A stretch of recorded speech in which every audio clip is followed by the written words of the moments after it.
પ્રાર્થના કરીએ. ઈશ્વર, તમે અજાયબ દેવ છો. ફરીથી અમે આજે એ જ બાબત કહેવા માંગીએ છીએ. જો તમે અમારી સાથે વાત ના કરો તો અમે સૌથી દુર્ભાગ્યવશ માણસો છીએ, સૌથી લાચાર માણસો છીએ. અમે તમારી પાસે આવીએ છીએ ખરા, જો તમે અમારી પાસે વાત ના કરો તો આ સમયની બરબાદી છે, મનોરંજન છે, ધાર્મિક ક્રિયા છે.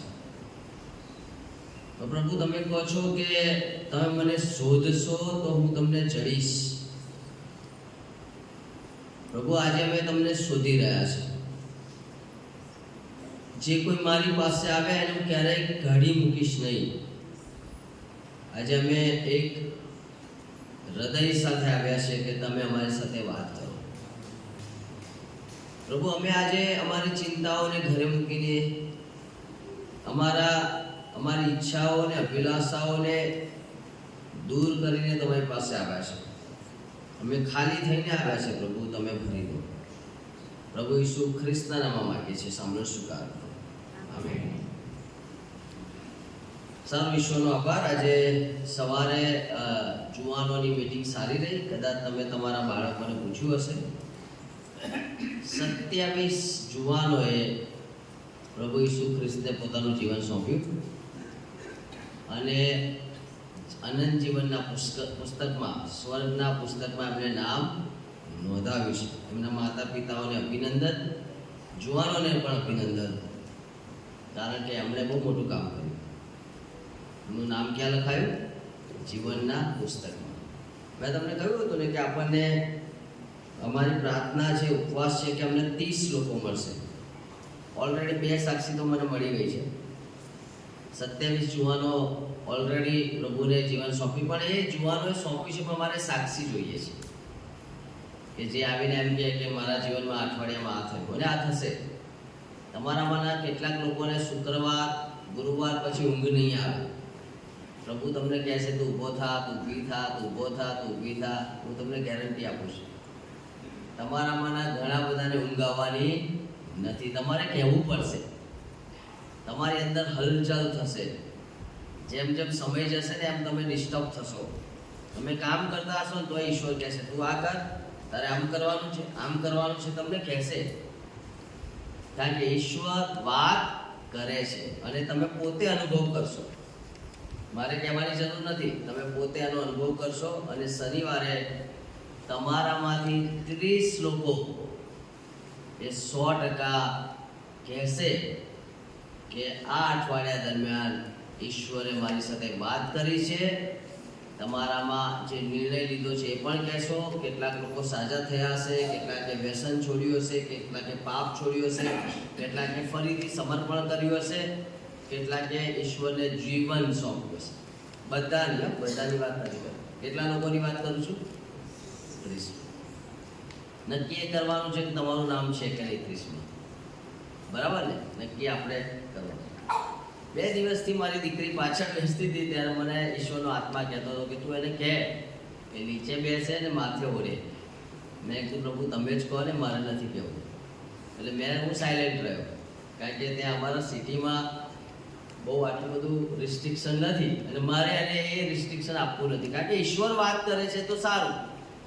હું કરું, કદાચ મારી વાત ના પણ માને, એને ના ગમે, કારણ કે હું જે જગ્યાથી આવું છું ત્યાં ના માને. પણ આજે મને ગમ્યું એટલા માટે મેં ફોટો લીધો એનો ચાલુ સભામાં કે ભાઈ એ નીચે બેઠી છે એટલે માથે એણે ઓળ્યું પણ છે. પ્રભુનો આભાર. એનો મતલબ શું છે? ઈશ્વર વાત કરે છે. સમજ્યા તમે? ઈશ્વર વાત કરે છે. બાળક હોય, જુવાન હોય, વડીલ હોય, ગમે તે હોય, ઈશ્વર વાત કરે છે. સારું, આજે ફરીથી આ એક ચોપડી છે અને મારી ઈચ્છા છે કે તમારી પાસે 20 રૂપિયા હોય, 30 રૂપિયા હોય, 40 રૂપિયા હોય, 50 રૂપિયા, 120ની છે, પણ તમારે જે આપવું હોય તો મારી ઈચ્છા છે કે તમે લઈ જજો. દરેક ઘર એટલીસ્ટ એક બુક લઈ જાઓ, તમે વાંચો. ભલે તમે 100 રૂપિયાના આપો, 120ના આપો, કંઈ વાંધો નહીં. તમને જે પણ ઈચ્છા થાય, 5 રૂપિયાની ઈચ્છા થાય તો 5 રૂપિયા આપજો, પણ મફત ના લઈ જતા, કારણ કે હું મફત નહીં આપું. એટલીસ્ટ 5 રૂપિયા તો લઈશ. બીજા બીજા પૈસા અમે કાઢીશું. પણ તમે લઈ જાઓ, તમે વાંચો તો તમને ખબર પડશે કે આપણો ઈશ્વર કેટલો ચમત્કારિક દેવ છે, કેટલો પરાક્રમી દેવ છે. અને આ ઈશ્વર જે કરી શકે છે કોઈ ના કરે. શું ઈશ્વર પ્રાર્થનાનો ઉત્તર આપે છે? હા, આપે છે. અને એના માટે હું તમને એક વાત કહેવા માંગુ છું. અમેરિકાની વાત છે. ડોક્ટર માર્ક નામના એક કેન્સર રોગોના નિષ્ણાત, ડોક્ટર માર્કની એવી સ્ટોરી છે કે અમેરિકામાં સૌથી વધારે માનયોગ્ય, સૌથી વધારે એમની પાસે કેન્સરના દર્દીઓ આવે. આખા વિશ્વમાં ડોક્ટર માર્ક જેવો કોઈ જ કેન્સર સ્પેશિયાલિસ્ટ નહીં, એવી સ્ટોરી છે આ. હવે ડોક્ટર માર્કની વાત સાંભળો તો એવું લાગે કે એને હાથમાં જાદુ છે. કેન્સરના દર્દીઓ એની પાસે આવે અને એનું નિરાકરણ એને મળે. હવે આવો ડોક્ટર માર્ક એક વખત એને એક જગ્યાએ એની પાસે જે યોગ્યતા હતી, જે સ્પેશિયાલિસ્ટ પણ હતું, એમાં એને સન્માન માટે બોલાવતા હતા. અને એને કહેવામાં આવ્યું કે સાહેબ તમે આવજો, અમે તમારું સન્માન કરવા માંગીએ છીએ, તમે સમાજને માટે બહુ ઉપયોગી છો, તમે બહુ જ જબરજસ્ત રીતે આ ક્ષેત્રમાં બહુ મોટું કામ કર્યું છે. એ દિવસ આવ્યો. સાંજના સમયમાં એમને ફ્લાઇટ લેવાની હતી, પ્લેનમાં જવાનું હતું. બહુ ખુશ હતા. વિશ્વના અગ્રણી લોકો ભેગા થયેલા એમની મધ્યે એમને માન આપવાનું હતું. અને આ એ દિવસે એ પ્લેનમાં જવા માટે ઘરેથી નીકળે છે. એ પ્લેનમાં બેસે છે. લગભગ 3-4 વાગ્યાનો સમય હતો અને એમણે 1 કલાક પ્લેનમાં બેસીને એ જગ્યાએ જવાનું હોય છે. જ્યારે એ પ્લેનમાં બેસે છે ત્યારે બહુ જ આનંદિત છે, ખુશ છે. પણ ત્યાં જ પ્લેન અડધે જાય છે. લગભગ 20 મિનિટ પ્લેન ચાલ્યો હશે ને પાયલટ એવું કહે છે કે ભાઈ આ પ્લેનમાં ખરાબી છે, એને કોઈક નજીકના સ્ટેશને એરપોર્ટ ઉપર એને ઉતારવું પડશે. હવે ડોક્ટર માર્કને તો પહોંચવાનું છે, સાંજની મીટિંગ છે, કંઈક પણ રીતે પહોંચવાનું છે. પણ હવે પ્લેનમાં ખરાબી આવી એટલે એને કશું કરી શકે નહીં. એટલા માટે એને એ પ્લેન વચ્ચેનું કોઈ સ્ટેશન આવે છે ત્યાં ઉતારી દે છે એરપોર્ટ ઉપર. અને પછી ડોક્ટર માર્ક તો બહુ ચિંતામાં હોય છે, શું કરું શું ના કરું. હવે ત્યાંથી એક રસ્તો જતો હોય, જંગલ માર્ગે જતો હોય છે અને પછી એ શહેર આવતું હોય છે. તો પછી એને બહુ તપાસ કરી અને એને ખબર પડી કે ત્યાં એક મિત્ર છે અને એ મિત્ર છે કે જે એ મિત્ર સાથે સંપર્ક કર્યો અને પછી કહ્યું કે સાહેબ હું ઘરે નથી પણ મારી કાર ઘરે છે, તમે પોતે મારી કાર લઈને જાઓ અને ત્યાં પહોંચી જાઓ. તમે 2 કલાક ડ્રાઇવિંગ કરશો એટલે તમે ત્યાં પહોંચી જશો અને કંઈ વાંધો નહીં, તમે થોડા મોડા તો મોડા પણ તમે એ જગ્યાએ પહોંચશો. ડોક્ટર માર્કને ગમે છે. એ કાર મંગાવે છે. કાર લઈને ડોક્ટર માર્ક પોતે જ એ કાર ચલાવીને એ નકશો એમના ફોનમાં મૂકે છે અને નકશાના આધારે નીકળે છે. જ્યારે રસ્તામાં જતા હોય છે ત્યારે જબરજસ્ત તોફાન આવે છે. એટલું બધું તોફાન આવે છે, ઇન્ટરનેટનું સિગ્નલ જતું રહે છે અને જે રસ્તા પર એમને જવાનું હોય એના કરતાં એ જંગલના રસ્તા પર જતા રહે છે. હવે જંગલના રસ્તા પર એમને ખબર નહીં, અંધારું થવાની તૈયારી છે, અંધારું થઈ રહ્યું છે. હવે ધીરે ધીરે ધીરે તો આગળ જ નીકળે. એમને કે આ બરાબર રસ્તો છે. એમને તો એવું લાગતું હતું કે આ જ રસ્તા પર જવાય, આ જ રસ્તા પર જવાય. આખરે અંધારું થઈ ગયું. એમણે ડ્રાઇવિંગ કર્યા જ કર્યું, ગાડી ચલાવ્યા જ કરી. અંધારું થઈ ગયું, આજુબાજુ કશું દેખાય નહીં. ચિંતામાં આવી ગયા, શું કરવું. તોફાન વધવા લાગ્યું અને પછી એમને ખબર પડી કે હું તો કોઈ ખોટા રસ્તા પર છું. અને એક જગ્યાએ ગાડી એમને ઊભી રાખી, આમથી તેમ જોવાની કોશિશ કરી તો એમને ખબર પડી કે દૂર કોઈ જગ્યાએ લાઈટ દેખાય છે, કેટલા ઘર છે ત્યાં. અને પછી એમણે ધીરે ધીરે ધીરે પોતાની ગાડી એ બાજુ લઈ જાય છે અને પછી ત્યાં એક નાનું ઝૂંપડા જેવું હોય છે અને ત્યાં એક ફાનસ, એક પ્રકાશ દેખાય છે. અને ત્યાં પછી આ ડોક્ટર માર્ક કે છે લાઈ જઈને પૂછ્યું તો ખરું કે આ રસ્તો કયો છે, ક્યાં જઈ રહ્યો છે. અને પછી ત્યાં એક ખકડાવે છે. જબરજસ્ત આંધી તોફાન છે, વરસાદ ચાલી રહ્યો છે, બહુ ધૂંધળું વાતાવરણ છે. અને આવા સમયમાં ડોક્ટર માર્ક એ જગ્યાએ જઈને એ દરવાજો ખટખટાવે છે અને ત્યાંથી એક બેન બહાર આવે છે. અને પછી ડોક્ટર માર્ક કહે છે કે બેન, હું આ જગ્યાએ જવા માંગતો હતો પણ તોફાન આવ્યું ને આ થયું ને તે થયું ને હવે હું તો ભૂલો પડી ગયો છું, હવે શું કરું. પેલા બેન કહે છે હવે તોફાન જ એટલું બધું છે, તમે અહીંથી પાછા અત્યારે ના જાઓ તો સારું. સાહેબ તમે અંદર આવો, બેસો અંદર, આપણે જોઈએ. હું કોઈને બોલાવીશ અને પછી હું ટ્રાય કરીશ કે તમને કોઈ પુરુષ લઈ જાય. અને પછી એ બેન એમને અંદર બોલાવે છે. બહુ અંધારી રૂમ છે અને અંધારી રૂમમાં એમને એક જગ્યાએ બેસાડે છે. ડોક્ટર માં ત્યાં બેઠા હોય છે. પેલા બેન ત્યાં એમના માટે ચા લઈને આવે છે. જેમાં ચા લઈને આવે છે, ડોક્ટર માર્કના હાથમાં આપે છે. બેનના ખોળામાં એ ત્યાં પણ બેન બેસે છે અને એમના ખોળામાં એક બાળક મૂકે છે. એટલે એમનું એક બાળક હોય છે, નાનું બાળક. અને બેન બહુ નિરાશ હોય છે. પણ ચા પીધા પહેલા એ બેન પોતે પ્રાર્થના પણ કરે છે. ડોક્ટર માર્કને ખબર પડી કે આ બેન ચિંતામાં તો છે, કંઈક પ્રોબ્લેમ થયો છે. શું થયો છે ખબર નહીં. એટલે પછી પેલા બેનને પૂછે છે કે બેન શું છે તકલીફ, તમે બહુ નિરાશ લાગો છો, આ બાળક બહુ નબળું લાગી રહ્યું છે, શું છે મને કહો તો ખરા. તો કે સાહેબ મારી પરેશાની એવી છે, એ આ દુનિયાનો કોઈ પણ માણસ એને એ પરેશાની મટાડી શકે નહીં. તો કે શું છે? તો કે મારા દીકરાને કેન્સર છે. અમે આમથી તેમ બહુ જગ્યાએ ફર્યા છે, ઘણી જગ્યાએ ગયા છે. લોકોએ કહ્યું કે અમેરિકામાં એક ડોક્ટર છે જેનું નામ ડોક્ટર માર્ક છે. જો આ દીકરાની દવા એ કરે તો દીકરો સાજો થઈ શકે. પણ કે અમારી પાસે પૈસા નથી, અમારી પાસે જવાની સગવડ નથી, અમે કરી શકતા નથી. એટલા માટે હું પ્રભુને રોજ પ્રાર્થના કરું છું કે પ્રભુ ગમે તે કરો, ડોક્ટર માર્કને અહીંયા મોકલી આપો. અને કોણ બેઠું છે સામે? Doctor mark. ડોક્ટર માર્કના આંખોમાંથી આંસુ વરસી જાય છે. એ અત્યાર સુધી ડોક્ટર માર્ક એવું કહે છે, અત્યાર સુધી હું માનતો હતો વિશ્વમાં સાયન્સ વિજ્ઞાન જ સર્વોપરી છે, હું હોશિયાર છું, મારું જ્ઞાન બુદ્ધિશાળી જ્ઞાન એ જ કામમાં આવે છે, ઈશ્વર જેવું કંઈ છે જ નહીં. પણ એ દિવસે ડોક્ટર માર્કે કબૂલ કર્યું કે આ ઈશ્વર, આ દુનિયામાં ઈશ્વર ચાહે કરી શકે છે. એક માતાની પ્રાર્થનાએ એટલું જબરજસ્ત કામ કર્યું કે વિમાનની અંદર પણ ક્ષતિ આવી, તોફાન આવ્યું અને એ ડોક્ટર માર્કે એમના ઘરે જવું પડ્યું. તમે જો પ્રાર્થના કેટલું સામર્થ્ય છે. ઘણી બધી વખત આપણે પ્રાર્થના કરતા નથી. ઘણી વખત આપણે પ્રાર્થનાને બહુ નાની માનીએ છીએ. ઘણી વખત આપણે કમ્પ્લેનો કરીએ છીએ, ફરિયાદ કરીએ છીએ, લોકોની આગળ આપણી દુઃખ રજૂ કરીએ છીએ. લોકોને કહીએ મારે તો આમ છે, મારા ઘરમાં તો આમ છે, મારા પતિ આમ કરે છે, મારી પત્ની આમ કરે છે, મારા સાસુ આમ કરે છે, મારા સસરા આમ કરે છે, મારા બાળકો માનતા નથી. ઘણું બધું કરીએ છીએ, પણ આપણે પ્રાર્થના કરતા નથી. પ્રાર્થના ગમે તેવી પરિસ્થિતિને બદલવાની શક્તિ ધરાવે છે.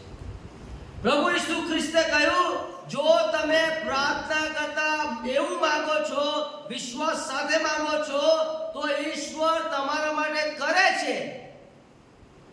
પણ આપણે પ્રાર્થના કરતા પહેલા ચિંતા વધારે કરીએ છીએ. ઘણા લોકો તો કમ્પ્લેન, ફરિયાદો વધારે કરે છે. જે લોકો ફરિયાદો કરતા હોય ને એ પ્રાર્થના ના કરે. તમે ખુદ વિચારો, 5 મિનિટ 10 મિનિટ પ્રાર્થના કરવાનું થાય પછી આપણે અકળાઈ જઈએ છીએ. અરે ઈશ્વર સાથે વાત કરવાની વાત આવે છે, ઈશ્વરને રજૂઆત કરવાની વાત આવે છે, ઈશ્વરને કશું કહેવાની વાત આવે છે, ત્યારે તો આપણે અકળાઈ જઈએ છીએ. અને એટલા માટે ખ્રિસ્તી હોવા છતાં પણ અખ્રિસ્તી જેવો વ્યવહાર આપણો છે. આપણે પ્રાર્થના કરતા જ નથી, પ્રાર્થના કરતા જ નથી. આપણે ચિંતા કર્યા કરીએ છીએ, ચિંતા કર્યા કરીએ છીએ. જાણે કે આપણે મરેલા ઈશ્વરને ભજતા હોય ને એવા છે આપણે. આપણી સમસ્યાઓ એટલી બધી મોટી થઈ જાય છે ને કે આપણો ઈશ્વર નાનો થઈ જાય છે.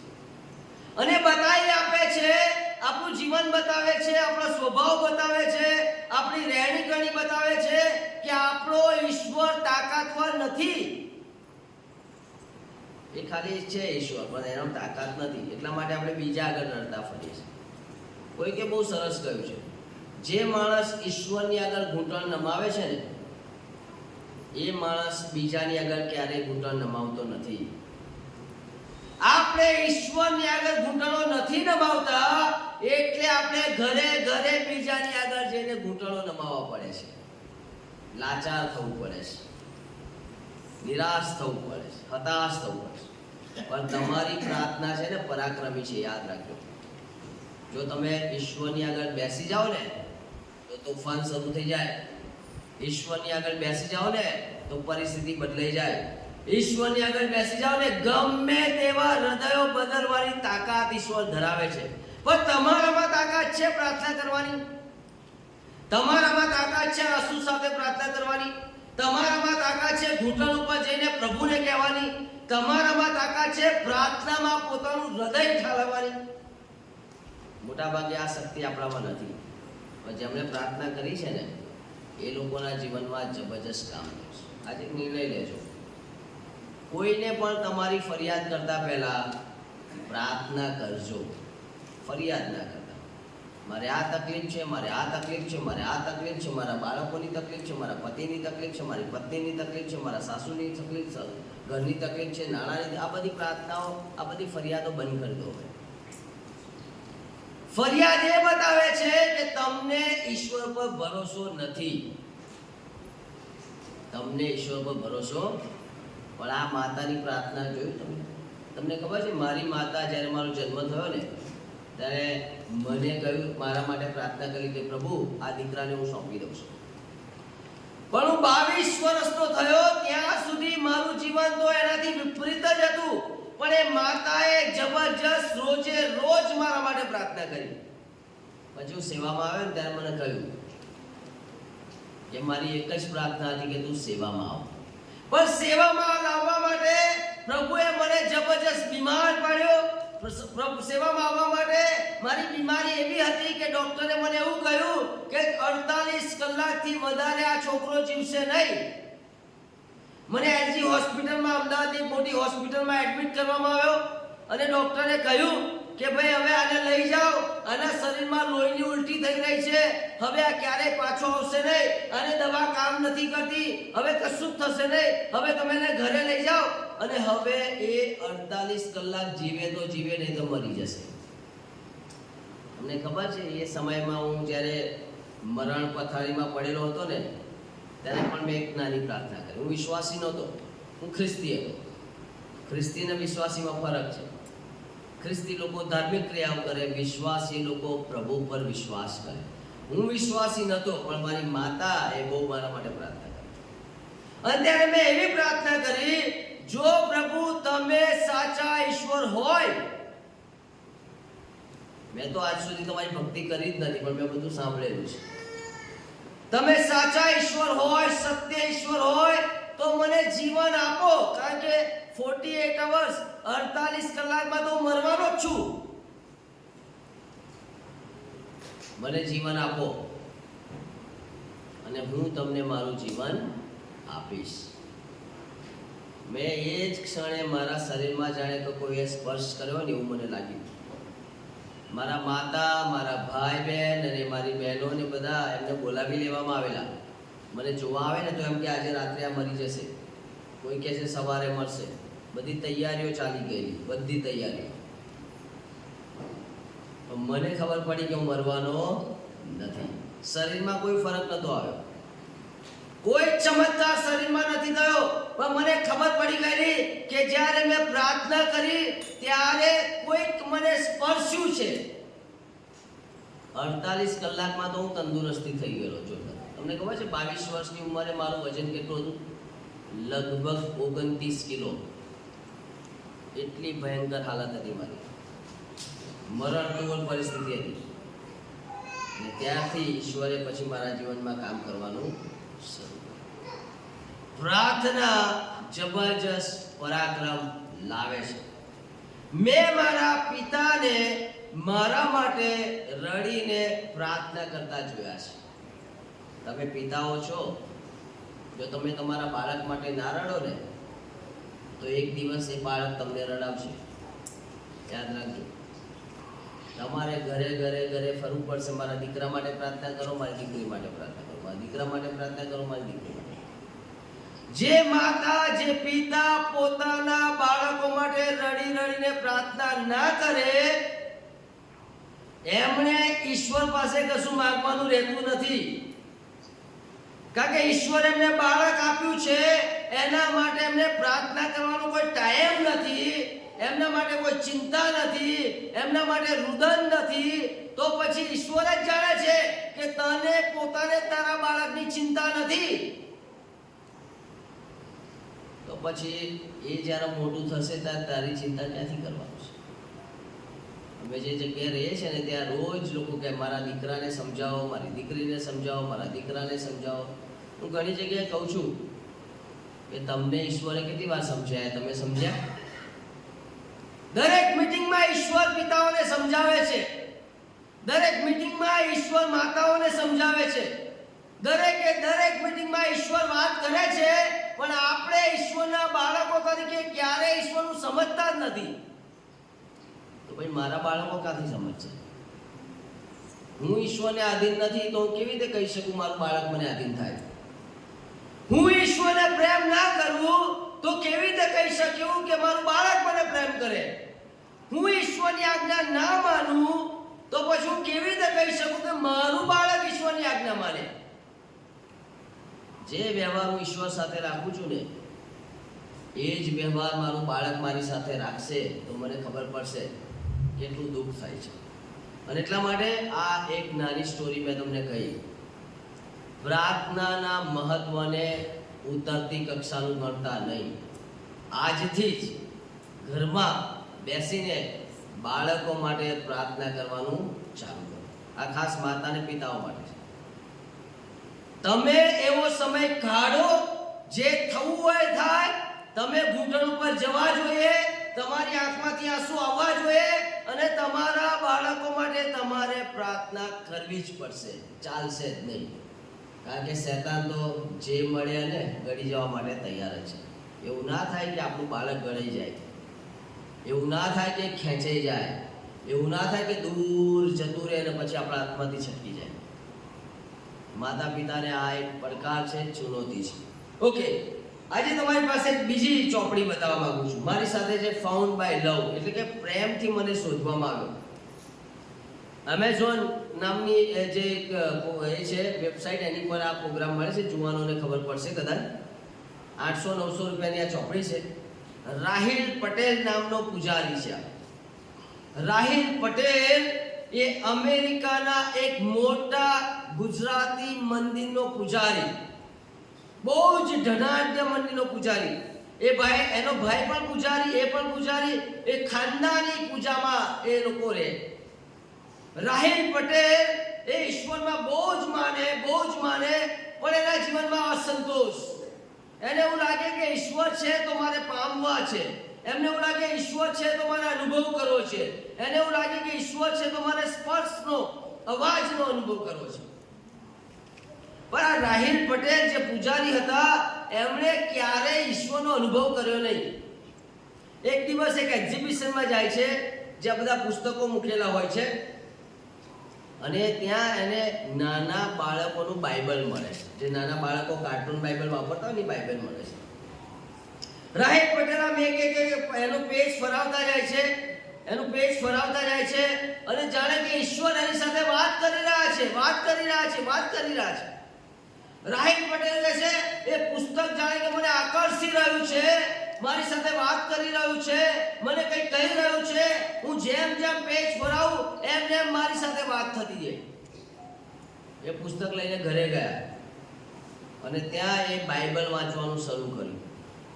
ધીરે ધીરે એમના જીવનમાં કામ થવાનું શરૂ કર્યું. આ બાજુ તો એ પૂજાનું કામ કરતા જ હતા, એ મંદિરની ક્રિયાઓ કરતા જ હતા, એ જે પણ કામ બધું કરતા હતા, પણ ગુપ્તમાં એમણે બાઇબલ વાંચવાનું શરૂ કર્યું. હોશિયાર માણસ, ભણેલો ગણેલો માણસ, ધનવાન માણસ આ રાહિલ પટેલ. અને ત્યારે એક દિવસે ઈશ્વરે એની સાથે વાત કરી અને કહ્યું કે રાહિલ, તું તારું જીવન મને સોંપ. એ દિવસે એણે પોતાનું જીવન સોંપી દીધું. જે પણ એવું કામ કરતા હતા બધું છોડી દીધું. એનો ભાઈ કહે છે તું ગાંડો થઈ ગયો, માતા પિતા કહે છે ગાંડો થઈ ગયો, તારામાં બુદ્ધિ છે કે નહીં? આ છોડાતું હોય તને લોકો મારશે, તારી નિંદા કરશે, તને કાઢી મૂકશે. રાહિલ પટેલ કહે છે ગમે તે થાય મને કંઈ વાંધો નહીં, મને ઈસુ મળ્યા છે.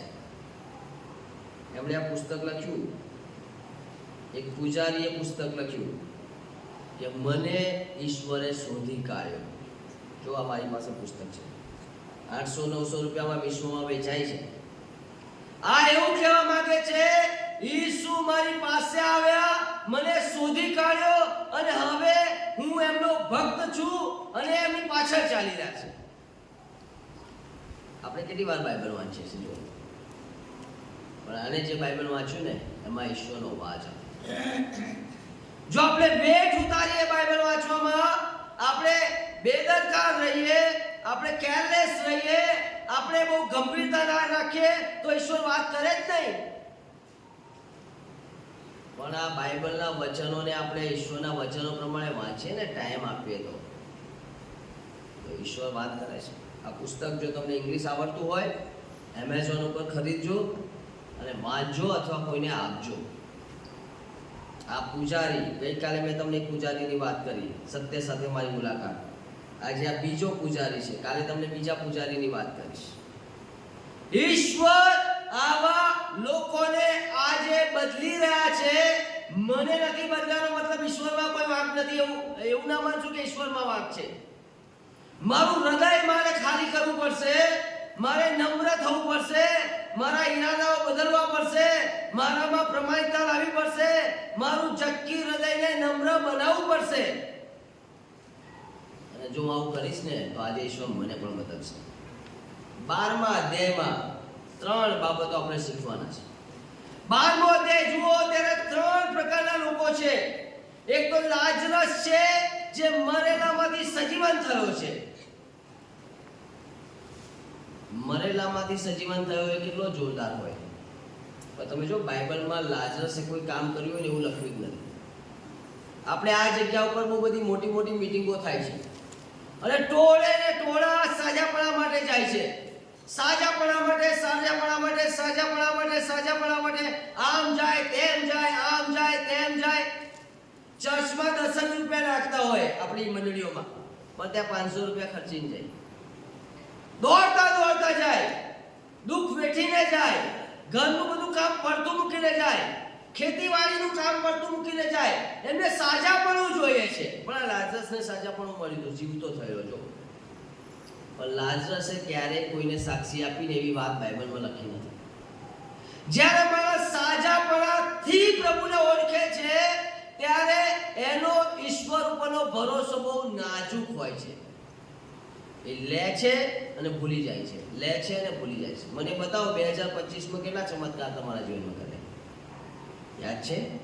2024માં કેટલા કરે? 2023માં કેટલા કરે? 2020માં કેટલા કરે?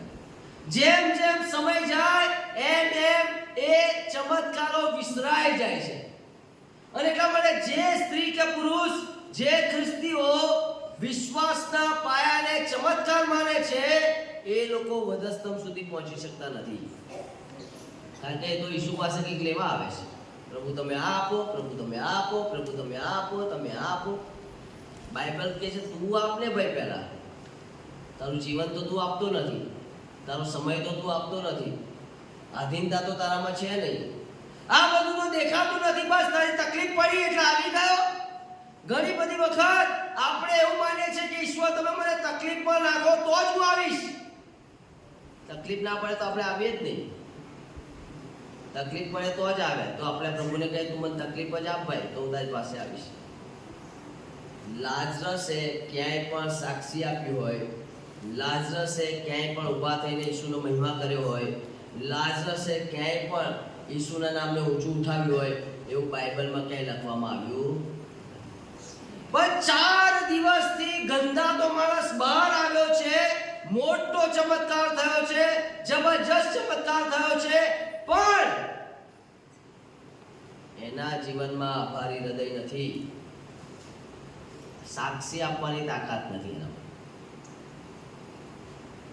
પણ તમે આગળ જુઓ તો કહે છે ત્યાં એક બીજી સ્ત્રીની વાત કરી છે.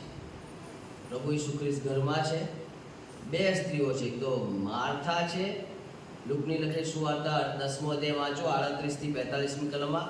તો કે છે માર્થા એ સતત કામ કરતી હતી અને મરિયમ એ સતત ઈસુના ચરણોમાં બેસતી હતી.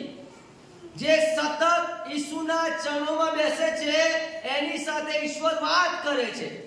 જે ઈસુના ચરણોમાં ના બેસે અને બીજી બાબતોમાં રસ ધરાવતા હોય એની સાથે ઈશ્વર શેર નહીં કરે. હું એવું નથી કહેતો કે માર્થા એ ખોટું કામ કરી રહી હતી. ના, માર્થા સારું જ કરી રહી હતી. કારણ કે 12 થી 15 લોકો ઈસુની સાથે હોય, એમને જમાડવા તો પડે ને. ચિંતા તો હોય જ, ચિંતા તો ત્યાં હોય જ. એટલે માર્થા એ હંમેશા જમવાની માટે તૈયારી કરતી હતી. પણ પ્રભુ ઈસુ ખ્રિસ્ત કહે છે, માર્થા, તારા માટે તું જે કરે છે સારું જ છે, પણ તું જે કરે છે ને એ ક્યારેક લઈ લેવામાં આવશે. મરિયમે જે ભાગ પસંદ કર્યો છે એ ક્યારેક પણ લઈ લેવામાં આવશે. જો મરિયમ જ્યારે ઈસુની પાસે બેસતી હતી ત્યારે ઈશ્વરે શું કહ્યું એને?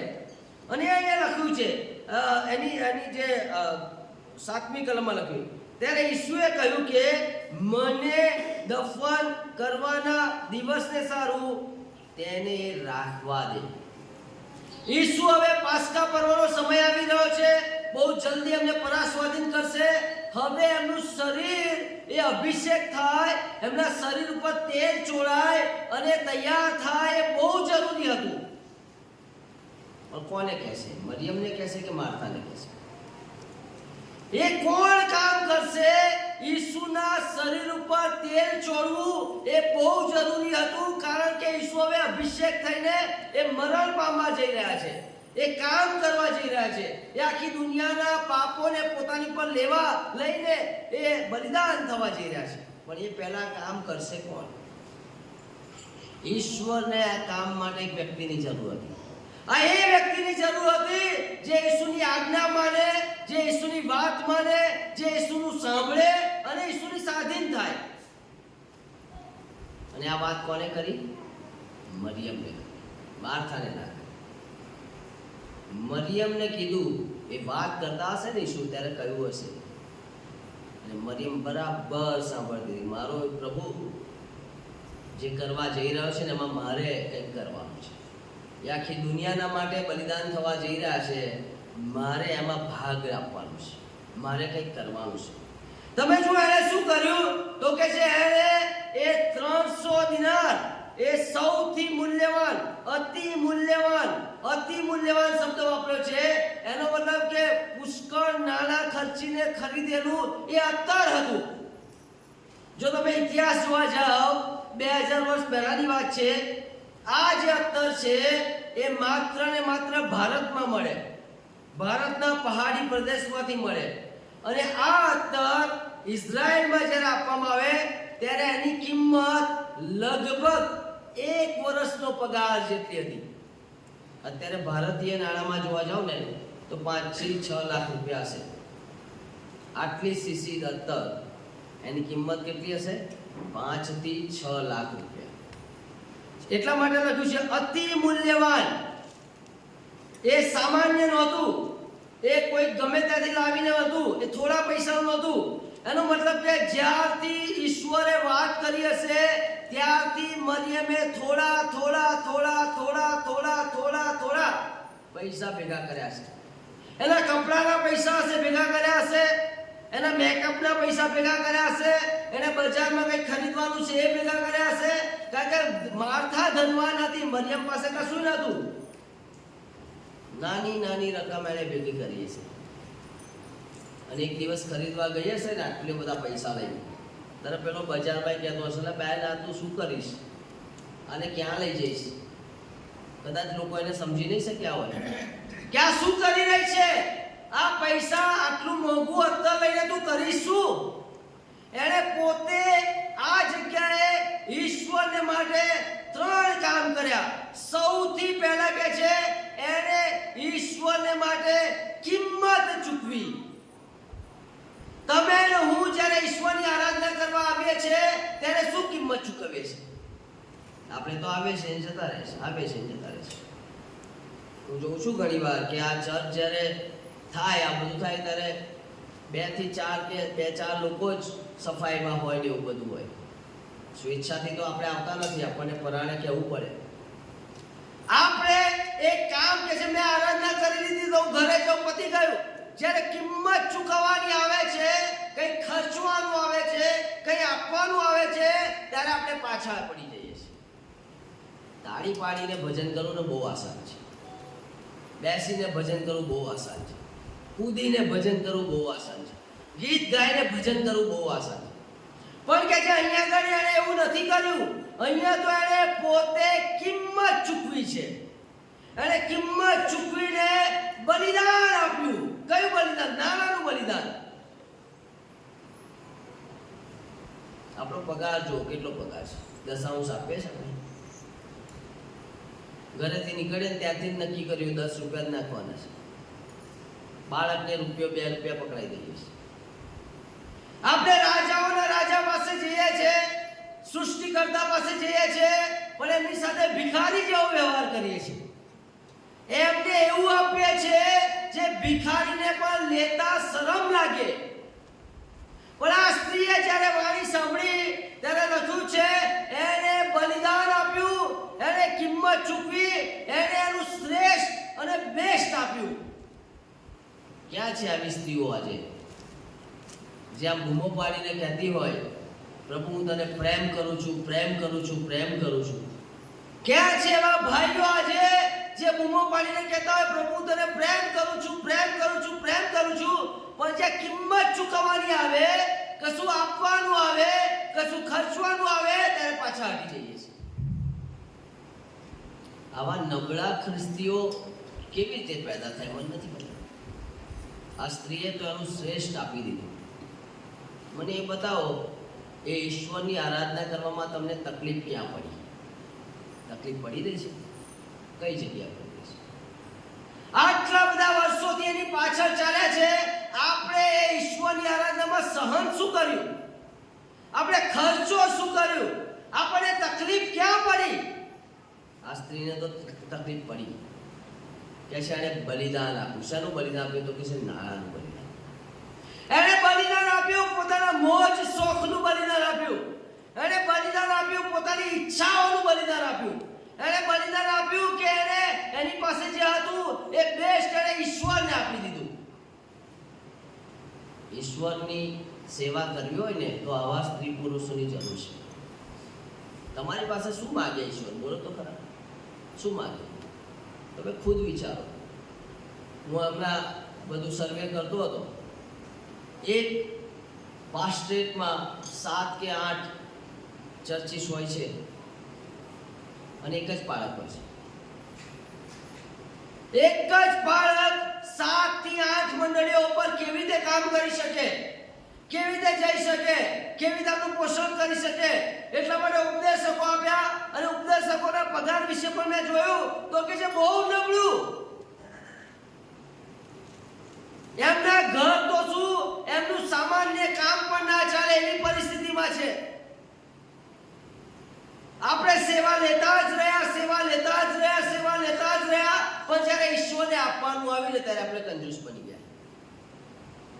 તમને ખબર છે આજે નાણાંની તો બહુ જ જરૂર છે મંડળીમાં, બહુ જરૂર છે. પણ તમે નાણાં જે આપો છો એમાં તમને તકલીફ પડે છે? તમારા પર્સમાં તકલીફ પડવી જોઈએ. તમારે ચિંતા થવી જોઈએ આવતા મહિને મારે આ ખરીદવાનું છે, પણ એના કરતાં વધારે જરૂર મારા પ્રભુને છે, મારા ઈશ્વરને છે.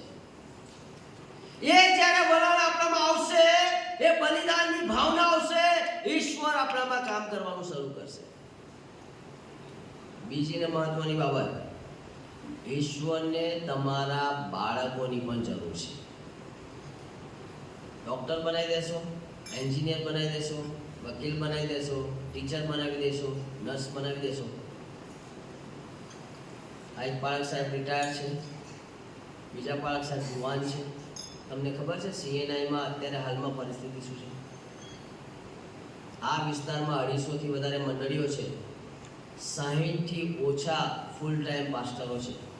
આવા ઉપદેશકો દ્વારા કામ થઈ રહ્યું છે, જેમનો પગાર તમને કહો ને તો તમને ખુદને શરમ લાગે. એક ટાઈમ ભોજન તમે હોટલમાં લેવા જાઓ ને તો એમનો પગાર ઓછો પડે. હોટલમાં ખાવાનું મોંઘું છે એમના પગાર કરતાં. આટલી બધી લાચારી, આટલા બધા ખ્રિસ્તી વિશ્વાસીઓ, આવા જબરજસ્ત ખ્રિસ્તી વિશ્વાસીઓ, પણ જ્યારે સેવાની વાત આવી ત્યારે આપણે તો નબળા પડી ગયા. કઈ બલિદાન કરવાની વાત આવી તો નબળા પડી ગયા, કઈ આપવાની વાત આવી ત્યાં તો નબળા પડી ગયા, ત્યાં તો એમ કે હું નહીં કોઈ બીજું, હું નહીં કોઈ બીજું, હું નહીં કોઈ બીજું. મંડળીમાં એવા 65% લોકો હોય છે જેમને ઈશ્વર વિશે ખબર પડે છે, બાકી બીજાને તો ખબર જ નથી પડતી. જુવાનોની જરૂર છે, બાળકોની જરૂર છે. તમારા ઘરમાંથી એક સેવક તો આપો. ઈશ્વરે મારો દરવાજો ખટખટાવ્યો તો મારા પપ્પાએ ખોલી નાખ્યો, ભાઈ લઈ જાઓ આને. ઈશ્વરે સાહેબનો દરવાજો ખટખટાવ્યો, એમના પપ્પા એમના માતાએ દરવાજો ખોલી નાખ્યો. ઈશ્વરે આ સાહેબનો દરવાજો ખોલી નાખ્યો. કેમ? કારણ કે બહુ જરૂર છે. જેવી રીતે યુદ્ધમાં સૈનિકોની જરૂર છે, એનાથી વધારે આજે સેવામાં સેવકોની જરૂર છે. પણ બાળકોને સેવામાં આપવાનું બલિદાન આપનારા માતા પિતા હવે ઓછા થઈ ગયા છે, દેખાતા નહીં. ખબર નહીં ક્યાં ગાયબ થઈ ગયા. એ જુસ્સો ક્યાં ગયો જે ઘરમાંથી એક વ્યક્તિ સેવામાં જાય એવી વાત થતી હતી? એ જુસ્સો ક્યાં ગયો જેમાં ઈશ્વરને પ્રાથમિકતા આપવાની વાત થતી હતી? એ જુસ્સો ક્યાં ગયો જેમાં સેવકો માટે માન અને સન્માન હતું? આજે બધું લુપ્ત થઈ રહ્યું છે, બધું બદલાઈ રહ્યું છે. મંડળીઓ આજે બહુ ત્રસ્ત છે. મંડળીઓ આજે સેવકોની શોધમાં છે. મંડળીઓ પાસે આજે નાણાંય નથી અને મંડળીઓ પાસે આજે સેવકોય નથી, કારણ કે બલિદાન આપનારા પરિવારો ખૂટી રહ્યા છે. તમારી પાસે નાણાં ઈશ્વરની રાજ્ય માટે કે તમે બધું ભેગું જ કરશો? આપણું બેંક બેલેન્સ વધી ગયું, આપણા બાળકો આગળ વધી ગયા અને આ બાજુ મંડળી ધીરે ધીરે પાછળ પડતી ગઈ. મેં માત્ર સેવા લીધી જ છે, સેવા લીધી જ છે, સેવા લીધી જ છે, પણ મારે સેવા આપવાની થઈ ત્યારે મેં હાથ અદ્ધર કર્યા. ના, હું નહીં કરું, હું નહીં. મારી દીકરી જ્યારે જન્મી ને ત્યારે સૌથી પહેલા એમ જ કહેલું, પ્રભુ આ પહેલું બાળક છે, અમે નહીં રાખીએ, તારા માટે આપીશું. અમે એને તારા માટે જ આપીશું ને તારા માટે જ જશે. અમે રોજ પ્રાર્થના કરીએ, પ્રભુ તમે એને સેવામાં જ લેજો. અમે એને ડૉક્ટર બનાવી શકીએ છીએ, અમે એને એન્જિનિયર બનાવી શકીએ છીએ, અમે એને બધું જ કરાવી શકીએ. અમારી પાસે નાણાંય છે, બધું જ છે. દુનિયાના લોકો અમને મૂર્ખ ગણે છે કે ભાઈ આ કર, આ કર, આ કર, આ કર. અમારા ઈશ્વર કહે છે અહીંયા જરૂર છે ને, આ જગ્યા કોણ ભરશે? અહીંયા કોણ જશે? અહીંયા કોણ ઊભું રહેશે? કેટલા બધા જુવાનો નાશમાં જઈ રહ્યા છે, કેટલા બધા લોકો ઈશ્વરથી દૂર છે, તો એમની પાસે સુવાર્તા લઈને જશે કોણ? મરિયમને ખબર પડી કે મારા ઈસુના શરીર માટે કંઈક જરૂર છે અને એટલા માટે એણે બલિદાન આપ્યું. એણે જબરજસ્ત બલિદાન આપ્યું. એણે કિંમત ચૂકવીને એણે બલિદાન આપ્યું. તમારી સાથે ઈશ્વર કઈ વાત કરે છે? પહેલા તો એવું હતું, તમારો એક પગાર આવે ને, પગાર ચર્ચમાં આપતા હતા. હવે તો બધું ભૂલી ગયા છે. આપણે ખબર નહીં કેમ આવું થયું. એ ઈશ્વર બદલાઈ ગયા કે આપણે બદલાઈ ગયા ખબર નહીં પડતી. પહેલા તો બેસ્ટ લઈને આવતા હતા, હવે બધું ઓછું થઈ ગયું. ધીરે ધીરે ધીરે આપણે આટલા બધા સ્વાર્થી કેમ થઈ ગયા? ધીરે ધીરે આપણે આરાધનામાં અને બધામાં વધ્યા અને જ્યારે ઈશ્વરને કંઈ બલિદાન આપવામાં આવ્યું તો આવા કેમ થઈ ગયા? આ સ્ત્રીએ કે છે કિંમત ચૂકવીને બલિદાન. આ સ્ત્રીએ બીજું શું કર્યું તો કે છે એણે એ તેલ ચોળ્યું અને પોતાના વાળથી ચોટલે તેના પગ લૂછ્યા. એનો મતલબ કે એ સમયમાં એ માન આપવાની, આરાધના કરવાની રીત હતી. અત્યારે આરાધના કરવાની રીત શું છે? તાળી પાડો, ગીત ગાઓ, નાચો, સાંભળો, બધું કરો, આ રીત છે.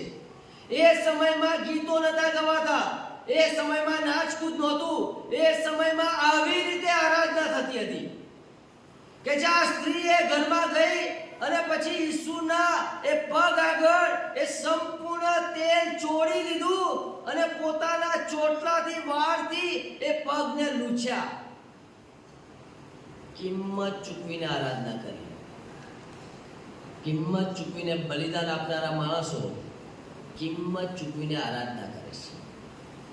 આપણી આરાધનામાં જો કોઈ કિંમત ના હોય, કોઈ કોસ્ટ ના હોય, કોઈ કિંમત આપણે ચૂકવતા ના હોય, માત્ર ને માત્ર આપણે શરીર જ હરાવતા હોય અને કિંમત કિંમત ના ચૂકવતા હોય ને તો વિચાર કરવો પડશે. ઉત્પત્તિનું પુસ્તક 22મા અધ્યાયમાં તમે જુઓ, જ્યારે ઇબ્રાહીમને કહેવામાં આવ્યું તારો એકનો એક દીકરો જેના પર તું પ્રેમ કરે છે એને તું મોરિયા પહાડ ઉપર હું જ્યાં બતાવું ત્યાં તું લઈ જા અને એને તું અર્પણ કર, મને બલિદાન કર એવું કહે છે. તમે વાંચો જ્યારે પેલા ખચ્ચર ઉપર એને લઈ જાય છે, લાકડા મૂકેલા છે, બીજા બે એની સાથેના જે બીજા બે એને સપોર્ટર્સ છે, આ છોકરો ઈસાક છે, આ બાજુ ઇબ્રાહીમ છે. ધીરે ધીરે 3 દિવસની મુસાફરી છે, ધીરે ધીરે આગળ જાય છે. એ માતાએ પણ કિંમત ચૂકવી અને હવે આગળ જાય છે. પછી ઇબ્રાહીમ કહે છે તમે અહીંયા ઉભા રહો, પેલા બે મજૂરોને અહીંયા ઉભા રહો, અમે ઉપર જઈએ છીએ ને ભજન કરીને પાછા આવીએ છીએ. એ ભજન કરવામાં શું હતું? એ ભજન કરવામાં પોતાના એકના એક દીકરાનું બલિદાન હતું. આજે ભજન કરવામાં શું છે? કશું નહીં. શું ભજન કરવાનું છે? કોઈ તકલીફ છે ભાવે તો આપણે ભજન ના કરીએ. લુકની લખેલી સુવાર્તા 5મા અધ્યાયમાં જ્યારે પ્રભુ ઈસુ ખ્રિસ્ત પિતાને કહે છે, પિતાની પાસે જાય છે અને કહે છે આ બોટ મને આપ. અલે આખી રાત મહેનત કરી છે, આખી રાત કશું જ મળ્યું નથી. સવારનો પહોરનો સમય છે, થાકેલા છે, નિષ્ફળ છે, ઘરે જવું છે, આરામ કરવો છે, કંઈ મળ્યું નથી. ઈસુ કહે છે ભાઈ બધું બંધ કરીને આ બોટ મને આપને, ચલ પાછા જઈએ. સવારની વહેલી ભક્તિ સભા ચાલી, આપણે તો સાંજે જ આવીએ, એ પણ 8 થી 9 બજે આવીએ, પછી બોલાતું કોઈ ના આવે. આપણી મંડળીઓમાં છે ને સવારની પ્રાર્થનાઓ બધી બંધ થઈ ગઈ, કારણ કે આ પ્રાર્થનાની જગ્યા કોણે લઈ લીધી? આપણી ભેંસે લઈ લીધી, આપણા ખેતરે લઈ લીધી, આપણા ઘરના કામકાજે લઈ લીધી. આપણે એટલા બધા આપણા કામમાં વ્યસ્ત થઈ ગયા કે સવારની પ્રાર્થનાઓ બધી બંધ થઈ ગઈ. ઈસુ રાહ જોઈને જ બેસી રહ્યા ક્યારે આવીને મારા માટે મારી પાસે પ્રાર્થના, પણ આપણી પાસે ટાઈમ જ નથી. આપણે તો પેલી ગાય રાહ જોતી હોય ત્યાં જતા રહીએ છીએ. જોયું તમે? બધું બદલાઈ ગયું છે. ઇબ્રાહીમે કિંમત ચૂકવી પોતાના દીકરા માટે. એ આરાધના એમને નથી થતી, એ આરાધના માટે એને પોતે કિંમત ચૂકવી. એ પિતરે પોતે પોતાની બોટ આપીને કિંમત ચૂકવી. આ સ્ત્રીએ પણ આરાધના કરતા પહેલા કિંમત ચૂકવી, બલિદાન, કિંમતી બલિદાન આપ્યું, કિંમત ચૂકવીને આરાધના કરી. તમે મને એ બતાવો તમે કઈ કિંમત ચૂકવી રહ્યા છો? શું કરશો તમે? ઈશ્વર તમને કશું કહે તો શું કરો? શું આપો તમે? શું કરો તમે? તમને એમ કહે કે રોજ મારા માટે સવારે અડધો કલાક પ્રાર્થના કરતો કરી શકો? તમને એમ કહે કે તું મારા વચનોનું મનન કરતો કરી શકો? તમને એમ કહે કે તમારા દીકરા કે દીકરી માટે પ્રાર્થના કરો તો કરી શકો? તમને એમ કહે કે તમારા બાળકોને સેવામાં આપો તો આપી શકો? તમને એમ કહે કે તમારો સંપૂર્ણ દશાંશ એ ચર્ચમાં લઈ જાઓ તો લઈ જઈ શકો? તમને એમ કહે કે સેવકોની કદર કરો, પોતાનું ઘર ખુલ્લું મૂકો તો કરી શકો? કરી શકો તમે. હું મારા માતા પિતાને ધન્યવાદ આપું છું. ચર્ચની સામેનું ઘર, મારી મમ્મીએ અમને ભૂખ્યા રાખીને સેવકોને જમાડ્યા છે. મને યાદ છે એમ કે જ્યારે જમવાનું થાય ત્યારે પહેલા સેવકોને બેસાડે, સેવકો જમે અને અમે અકળાઈ જઈએ. મમ્મી દર રવિવારે આસું, દર રવિવારે આસું. તો કે બેટા એ તો એવું જ હોય, એ લોકો દૂરથી આપણી સેવા કરવા આવે છે તો થોડી તો તકલીફ આપણને પડે. કિંમત ચૂકવી. અને આજે હું અહીંયા છું. બધું મફત નથી થતું. આપણે તો ઈસુ પાસે સાજાપણું લેવું છે, ઈસુ પાસે નોકરી લેવી છે, ઈસુ પાસે ખેતીવાડી લેવી છે, ઈસુ પાસે તંદુરસ્તી લેવી છે, ઈસુ પાસે બધું જ લેવું છે. પણ જ્યારે આપવાનું થાય ત્યારે બહુ જ નબળા માણસ, બહુ જ નબળા માણસ. આપણા કરતા તો વિદેશી લોકો તો જુઓ કેટલું બધું આપે છે, ચાલતા જાય છે, દોડતા જાય છે અને બધું ખર્ચી નાખે. એવી માનતાઓ માટે તો કે જે લોન લઈને માનતા ઉતારે છે. વિચારો તમે, શીખો તમે, દુનિયાની પાસે કશું જ નથી તોય પણ એ લોકો એમના કામમાં કિંમત ચૂકવે છે. જ્યારે મારી પાસે તો ઈશ્વર છે, કિંમત ચૂકવવાની વાત આવે ત્યારે બહુ જ અઘરું થઈ જશે. ત્રીજી ને મહત્વની બાબત, આ સ્ત્રીએ કિંમત ચૂકવીને સેવા કરી. બાઇબલ કહે છે, બહુ સ્પષ્ટ શબ્દમાં કહે છે કે ખ્રિસ્તનું શરીર એ મંડળી છે. આ શરીર 1 કોરિન્થી 12:27 શું કરવામાં શું કહે છે? આ શરીર છે ને મંડળી છે, એ ખ્રિસ્તનું શરીર છે. આ શરીર માટે હું એક વિશ્વાસી તરીકે શું કરું છું કે જેને કિંમત ચૂકવીને સેવા કરી. એને એમને ટાઈમ પાસ નથી કર્યો. એને એ શરીરને માટે પોતાનું શ્રેષ્ઠ આપ્યું. હું તમને કહેવા માંગુ છું, આ મંડળીમાં જાગૃતિ આવવા માટે તમે શું કરો છો? મંડળીમાં વ્યસની લોકો ઓછા થાય માટે શું કરો છો? મંડળીમાં પાપી લોકો ઓછા થાય માટે શું કરો છો? મંડળીમાં લોકો તારણ પામે એના માટે શું કરો છો? શું તમે કોઈ વ્યસની માણસ પ્રભુમાં આવે એના માટે ઉપવાસ કર્યો છે? શું તમે મંડળીમાં નવા લોકો ઉમેરાય એના માટે ઉપવાસ અને પ્રાર્થના કરી છે? શું તમે આ મંડળીની અંદર આત્મિક જાગૃતિ ફાટી નીકળે એના માટે રાત દિવસ આંસુ સાર્યા છે? કિંમત ચૂકવવાની વાત આવે છે અહીંયા કરી. એ સ્ત્રીએ કિંમત ચૂકવી, એને બરાબર કિંમત ચૂકવી, એ શરીર માટે કિંમત ચૂકવી. આજે ઈશ્વરને એવા સ્ત્રી પુરુષોની જરૂર છે જે મંડળીમાં જાગૃતિ આવે માટે કિંમત ચૂકવે. એક મીટિંગ શરૂ કરો સવારે 6 વાગ્યાની કે 5 વાગ્યાની. આવો અહીંયા બુધવારની, ગુરુવારની, અઠવાડિયામાં એક દિવસ નક્કી કરો. છે તાકાત આવી કિંમત ચૂકવવાની? હિંમત જોઈએ એના માટે. 10 વાગે તો બધાય આવે, પણ સવારે 5 વાગે, 6 વાગે કે 6:30 કે 7 વાગે એવો એક ટાઈમ નક્કી કરો. પ્રભુ, હું દર બુધવારે, ગુરુવારે કે ગમે ત્યારે નક્કી થાય હું આવીશ. આ ચર્ચ ભરાઈ જવું જોઈએ. કિંમત ચૂકવવાની વાત આવે છે. રડીને પ્રાર્થના કરો, આ ગામમાં એક પણ તારા પામ્યા વગરનો નહીં હોય. જો અવિશ્વાસીઓ વધી રહ્યા છે, જો વ્યસની લોકો વધી રહ્યા છે, જો પાપમાં પડેલા લોકો વધી રહ્યા છે, કેમ મારા બાળકો મોબાઈલમાં આટલા વ્યસ્ત છે? હું કિંમત ચૂકવતો નથી. કે છે દાનિયેલને એના દુશ્મનોએ ઘૂંટણે પડીને પ્રાર્થના કરતા જોયો. આજના બાળકોએ પોતાની માતા પિતાને ઘૂંટણે પડીને પ્રાર્થના કરતા નથી જોયા. અફસોસ.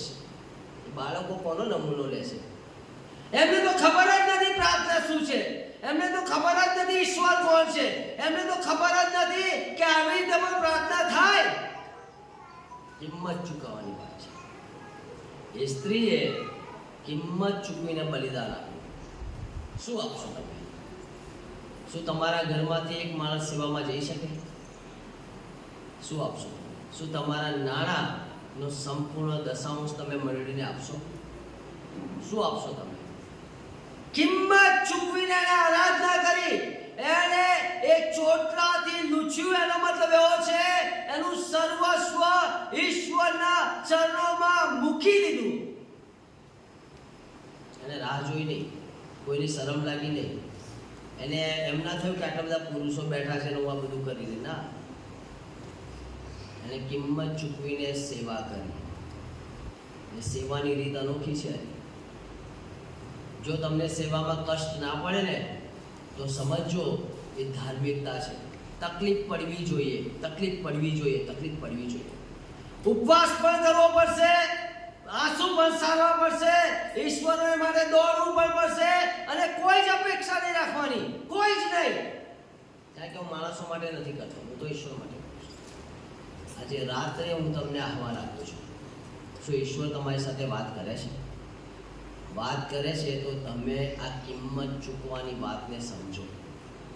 એવું કંઈક આપો જેમાં તમને તકલીફ પડે. કંઈક આપો તમે. 8 અઠવાડિયામાં ડિસિઝન લો. શું કહે છે ઈશ્વર? 8 અઠવાડિયામાં નિર્ણય લો કે ઈશ્વર તમારી પાસે શું માંગી રહ્યા છે. સૌથી પહેલા તમારું જીવન તો આપો, તમારું પાપ આપો, તમારી ભૂંડાઈ આપો, તમારું ન બદલાણ પામેલું જીવન આપી દો. કિંમત ચૂકવો. બીજી બાબત એ ઈશ્વરની આરાધના કરવામાં કંઈક તો કરો તમે. આવી જાઓ થોડા વહેલા. કેમ તમે 7:30 આવો? 7 વાગે આવો, અડધો કલાક પ્રાર્થના કરો. આમથી આમ વાતો ના કરશો, પ્રાર્થના કરી તો જુઓ. આ મંડળીમાં આટલી જગ્યા નહીં હોય, મંદિર આ ચર્ચ વહેલું તોડવું પડશે, મોટું લાંબુ કરવું પડશે. અહીંયા લોકો સાજા થશે, અહીંયા લોકો આરાધના કરશે, લોકો વ્યસનથી મુક્ત થશે, ચમત્કારો થશે, બધું થશે. તમારી ઉપર છે, તમારા દ્વારા થઈ શકે છે, પણ તમારામાં એવા 30 લોકો છે જે આવી કિંમત ચૂકવવા માટે તૈયાર હોય. આ માણસ જો પોતાનો બધો ધંધો બંધ કરીને અત્યારે ઈસુનો પ્રચાર કરે છે. આ ચોપડી ભારતના મોટા ભાગના પૂજારીને પહોંચાડી. વિચાર કરો તમે. આ માણસ, એક જ માણસ, એ કિંમત ચૂકવી અને ઘર-બાર છોડ્યું, એનો વ્યવસાય છોડ્યો, અને અપમાન સહન કર્યું. કોના માટે? ઈસુ માટે. આવું કરવું પડે, ત્યારે લોકો વિશ્વાસમાં આવે, ત્યારે લોકો પ્રભુ પાસે આવે. આંખો બંધ કરી આપણે.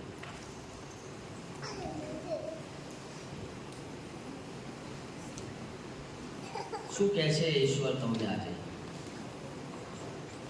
એ સ્ત્રીએ, મરિયમે કિંમત ચૂકવીને બલિદાન આપ્યું. જો ઈસુએ તમારા માટે જીવન આપ્યું છે તો તમે ઈસુને શું આપશો? શું છે તમારી પાસે? શું ઈશ્વર તમારી સાથે વાત કરી રહ્યા છે? શું તમારી પાસે નાણાં છે?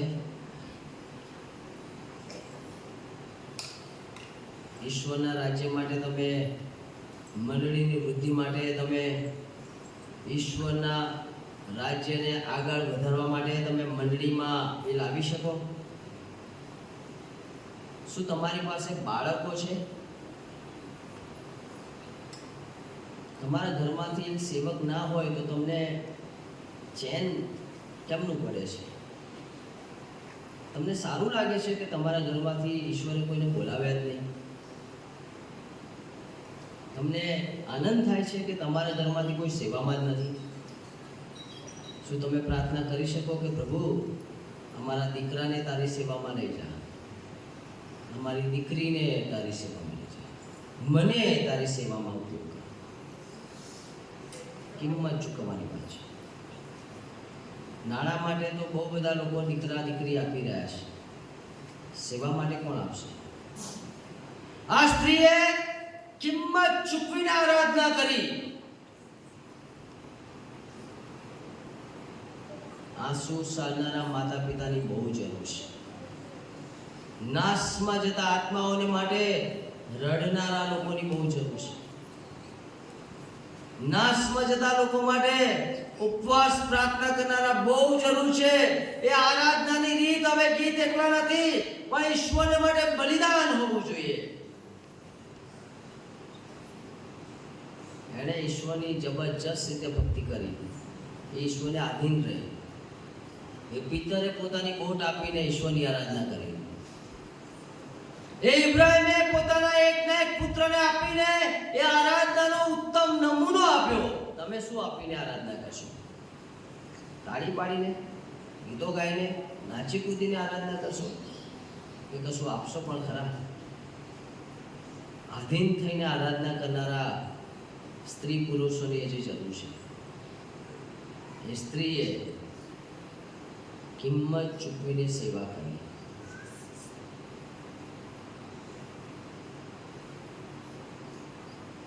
છે કોઈ ભાઈ કે બહેન આજે ઈશ્વરના અવાજને સાંભળીને કે પ્રભુ, આઈ એમ રેડી, હું તૈયાર છું, આ મંડળીની સેવા માટે, ખ્રિસ્તના શરીરની સેવા માટે તમે શું કિંમત ચૂકવશો? શું તમારું ઘર ખુલ્લું મૂકશો? શું તમે રુદન સાથે આ મંડળીમાં જાગૃતિ આવે માટે પ્રાર્થના કરશો? શું તમે મંડળીના કામમાં તત્પર અને દોડતા રહેશો? શું તમે એક ખ્રિસ્તને માટે આત્મા જીતનારા બનશો? શું તમે એક ખ્રિસ્તને માટે લોકોને પ્રભુ પાસે લાવનારા બનશો? જરૂર છે આજે કિંમત ચૂકવવાની. માર, અપમાન, નિંદા બધું જ મળશે, પણ આપણે કિંમત ચૂકવવાની છે કોઈ જુવાન, છે કોઈ ભાઈ કે બહેન, છે કોઈ કુટુંબ જે આજે આવી કિંમત ચૂકવવાની વાત કરે છે? શું ઈશ્વર તમારી સાથે વાત કરે છે?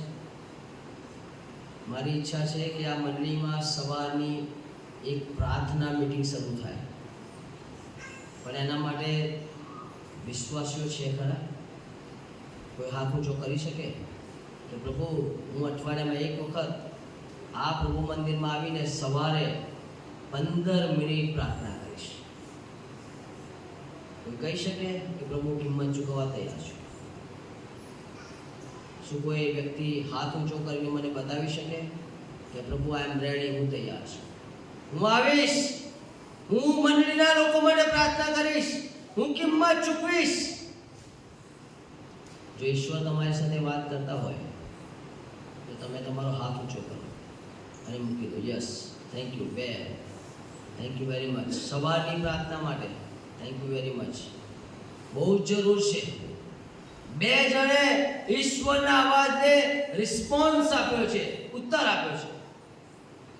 છે કોઈ વ્યક્તિ જેને આમ થતું હોય કે હું મારા બાળકો માટે આજથી પ્રાર્થના કરીશ કે પ્રભુ એ લોકો તમારી સેવામાં જાય? કિંમત ચૂકવવાની વાત છે. તમારે કદાચ એમને ડોક્ટરે બનાવવા છે, ને એન્જિનિયર બનાવવા છે, ને વકીલ બનાવવા છે, ને ટીચર બનાવવા છે, પણ ઈશ્વરને તો સેવામાં, ફૂલ ટાઈમ સેવામાં માણસની જરૂર છે. તમારે મોકલવાના નથી, તમારે પ્રાર્થના કરવાની છે. પણ એવા માતા પિતા છે આજે જે પોતાનો હાથ ઊંચો કરીને એમ કે હું મારા બાળકો સેવામાં જાય માટે આજથી પ્રાર્થના કરવાનું શરૂ કરીશ? કોઈ હાથ ઊંચો કરીને બતાવી શકે? માતા પિતા, thank you very much, thank you very much, thank you very much, thank you very much, thank you very much. 5 કુટુંબે આજે કિંમત ચૂકવવાની વાત કરી છે. એમણે કહ્યું છે કે અમે અમારા પરિવારમાંથી એક વ્યક્તિ સેવામાં જાય માટે અમે પ્રાર્થના કરીશું. છે કોઈ વ્યક્તિ જે આજે એવો નિર્ણય લે કે પ્રભુ આજથી તમારી આરાધનામાં હું કિંમત ચૂકવીશ, હું કંઈક આપીશ, હું મારો દશાંશ આપીશ, હું એમાં ચોરી નહીં કરું? Thank you very much. પ્રભુ તમારો હાથ જુએ છે, પ્રભુ તમારો હાથ જુએ છે. Thank you very much. પ્રભુ તમારો હાથ જુએ છે, તમારો હાથ જુએ છે, પ્રભુ તમારો હાથ જુએ છે. હું બિલકુલ નાણાંની ચોરી નહીં કરું, હું આપીશ. સેવકો માટે જરૂર છે, મંડળી માટે જરૂર છે. Thank you very much. ઈશ્વરે તમારી સાથે વાત કરી છે કોઈ વ્યક્તિ જે આજે એવો નિર્ણય લે કે આજથી હું મારા ઘરમાં એટલીસ્ટ 15 મિનિટ આ મંડળીમાં જાગૃતિ આવે, મંડળીમાં તારણ પામેલા સંખ્યા વધે, મંડળીમાં વ્યસની લોકો ઓછા થાય, મંડળીમાં આધ્યાત્મિક જાગૃતિ આવે, એના માટે હું પ્રાર્થના કરીશ? છે કોઈ એક વ્યક્તિ જેનો હાથ જોવા માંગુ છું? Thank you very much. પ્રભુ તમારો હાથ જુએ છે, પ્રભુ તમારો હાથ જુએ છે. Thank you very much. પ્રભુ તમારો હાથ જુએ છે. આ લોકોએ જે નિર્ણય લીધો છે, અમે સેવા કરવામાં હવે ઢીલ નહીં કરીએ, કિંમત ચૂકવીશું. ઘણા બધાએ આજે રિસ્પોન્સ આપ્યો છે. મારી ઈચ્છા છે કે શનિવારે તમે ઈશ્વરે તમારી સાથે જે વાત કરી છે એની સાક્ષી પણ આપો, અને આપણે સાથે મળીને આ મંડળીમાં જબરજસ્ત જાગૃતિ જોવાના છે. આપણે જોવાના છે કે ઈશ્વર તારણ પામેલા લોકોએ ઉમેરશે, જાતિ જાતિના લોકો આવશે, ચમત્કારો થશે, પરાક્રમી કામ થશે, અદ્ભુત કામ થશે, શૈતાન હારશે, દુષ્ટાત્માની શક્તિઓ નાબૂદ થશે, ઈશ્વરનું રાજ્ય આવશે, ગામમાંથી અશુદ્ધતા, પાપ, ભ્રષ્ટાચાર દૂર થશે. તમારી પ્રાર્થના બહુ ઇમ્પોર્ટન્ટ છે. આ મંડળી મિશનરી મંડળી બનશે, સેવકો મોકલનારી બનશે, આત્મા જીતનારી બનશે, અને તમે એના સાક્ષી છો. જેમણે પણ આજે સ્વાર્પણ કર્યું છે એમને તમારો આભાર માનીએ છીએ. ઈશ્વર તમારો બહુ જબરજસ્ત ઉપયોગ કરશે.